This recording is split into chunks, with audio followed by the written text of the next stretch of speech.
So day 3 of hunker down with no vehicle, I've decided to make mulberry wine.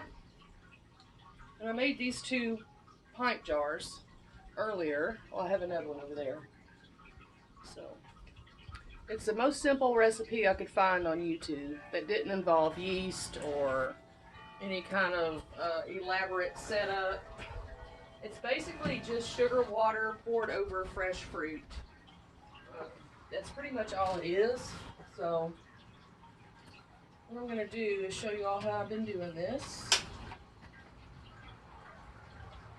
I've never made wine before. This is my first time ever, so I figured this would be the best way to use these mulberries because I have so many of them. I can't just eat them all, and I'm going to freeze some as well. But I'm using everything as organic as possible. I'm not using tap water. If you do use tap water with this, you're just you're just gonna cook up some sugar water. But if you're using tap water, you need to boil it for, I don't know, a few minutes and get all the impurities out of the water. Um, I'm using 2 cups of sugar for this quart jar, and I used 1 cup of sugar for these little jars, the pint jars. So I'm thinking maybe the more sugar the better. I do like my wine sweet. So what we're going to do is just heat up our sugar water. And in this pan here, I have the lid and the ring that goes on the jar. I'm just sanitizing it just for safety reasons. The guy in the video that I watched did not do this, but I'm doing it just because I don't want any bacteria to be on the lid or the ring. And I'm going to sanitize the rim with some distilled vinegar as well after we get our sugar water poured over it. So basically all you need to do this are some jars, of course sugar water, and a funnel. And I'm using my hiking coffee thing that I used to make coffee. That's the closest thing I have to a funnel that will handle hot water. So we're going to use that. These I did earlier without a funnel, and it was almost disastrous. I got sugar water. I was doing it in the garage. I got sugar water all over the garage, which attracted ants, and it was just a disaster. So you definitely need a funnel to pour your water over the berries. These are the mulberries I have left that I've picked today. They've been freshly washed, and as you can see, I've got maybe less than half of a jar. And you can go with even a little bit less than that, or you can go with more than that. Usually about half a jar is about right, but this is what I have left, so I'm using this. And with these jars, though, like this one got a little more full than I wanted. I didn't leave enough headspace in there for fermentation. It's going to bubble and all that good stuff. But I used more fruit in these than I'm using in this big quart jar. So this one's going to be more of a, probably not so sweet. And we're going to make this quart jar a sweeter one.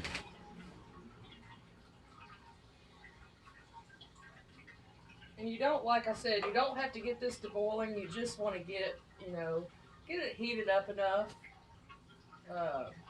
to where the sugar melts really well. And, it's gonna get these berries, get some good juice going in there.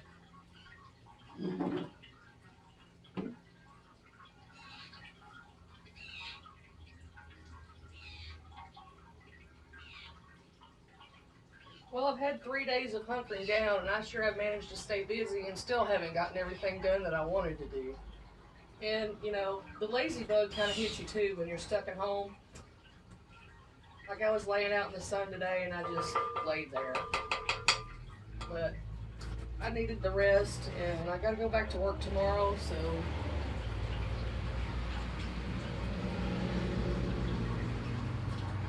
and you need some tongs too if you're gonna sterilize your lid and your ring.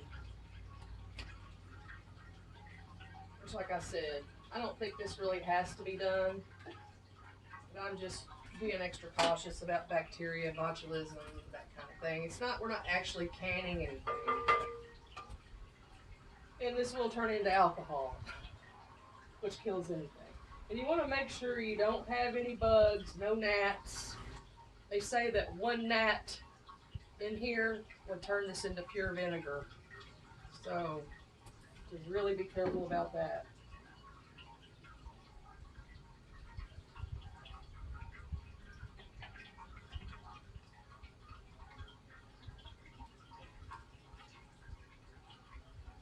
My sugar water is looking pretty dissolved. My lid and ring has come to a boil.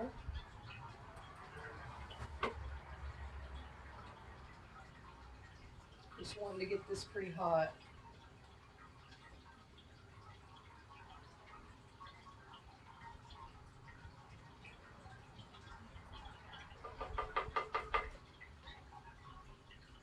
I'm going to go ahead and turn my lid and ring off.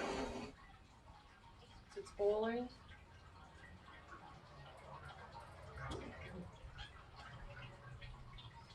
Do this up here.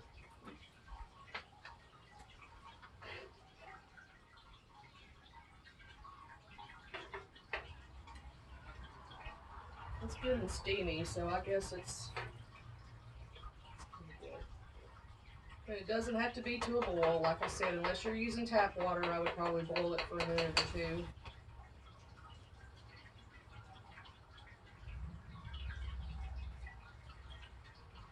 And you can use frozen berries. I would say, well, no, you can't. You can't use frozen berries. They have to be room temperature. And fresh is always better. I mean, you can certainly go to the store and get berries. You can do this with any kind of berries. And I'm just doing it with the mulberries since I'm got some mulberry madness going on around here. So I think that's good enough. Got this pretty good and heated. It's nice and dissolved.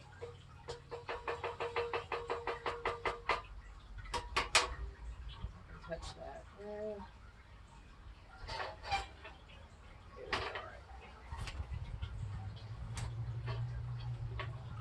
Well, I'm gonna get a glove.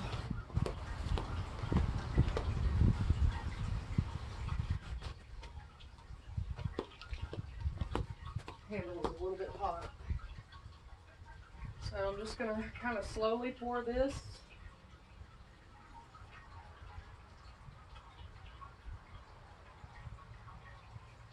And it's hard to pour it. I think maybe I'll just pour it into here and go this way with less mess.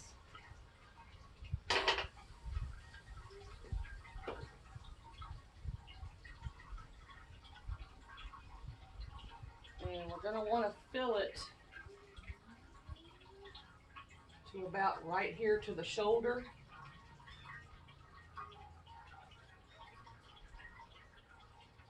So it'll have headspace to ferment and bubble.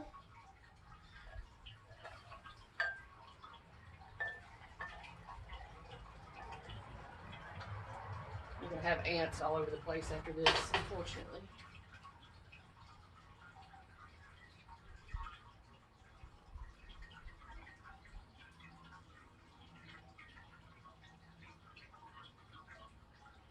Just a little more.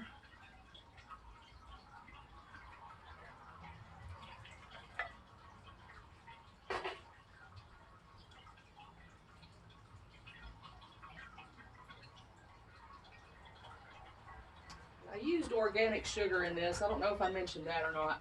I'm trying to keep all ingredients organic. Organic sugar, distilled water, and fresh berries that have just been picked and washed.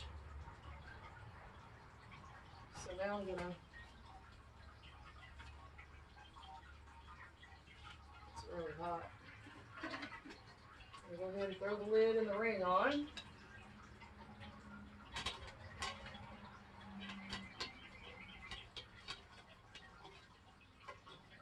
I think the heart, yeah, there you go. So now I'll get to put it in hot water again. I did that the last time.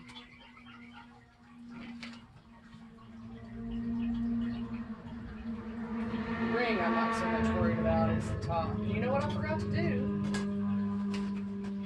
I've already forgot a step.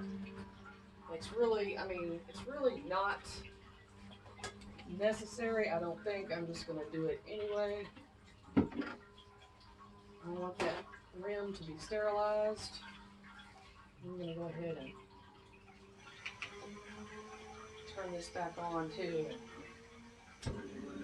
Just get that boiling again real quick.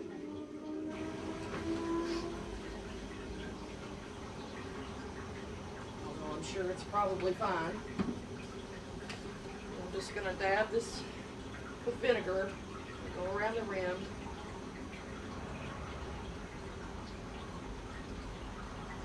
I did wash the jar too before I filled it with the fruit.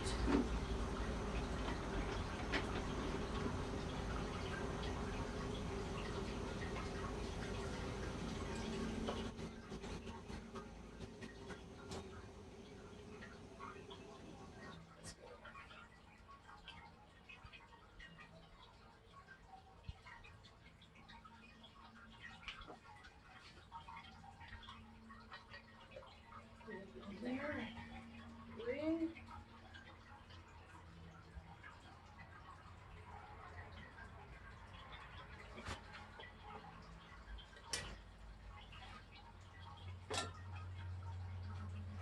Hot, hot, hot.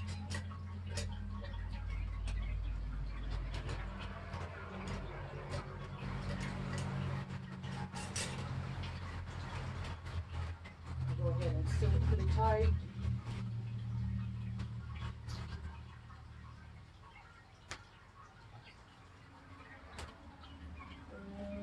That's pretty much what it looks like. Got plenty of head space there, at least an inch of head space for the fermenting.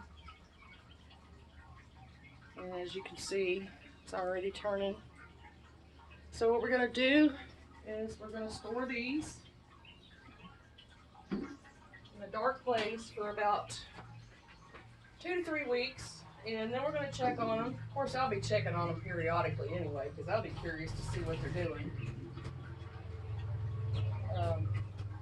So I'll probably just take them upstairs where it stays a little warmer upstairs in my house in a dark place, and check on them periodically. And when I get some action, I'll make another video. And when they're done, we'll do another video and give it a good taste test. Hope everybody's enjoying their Memorial Day weekend. Just wanted to share a little homemade wine making. Have a great one.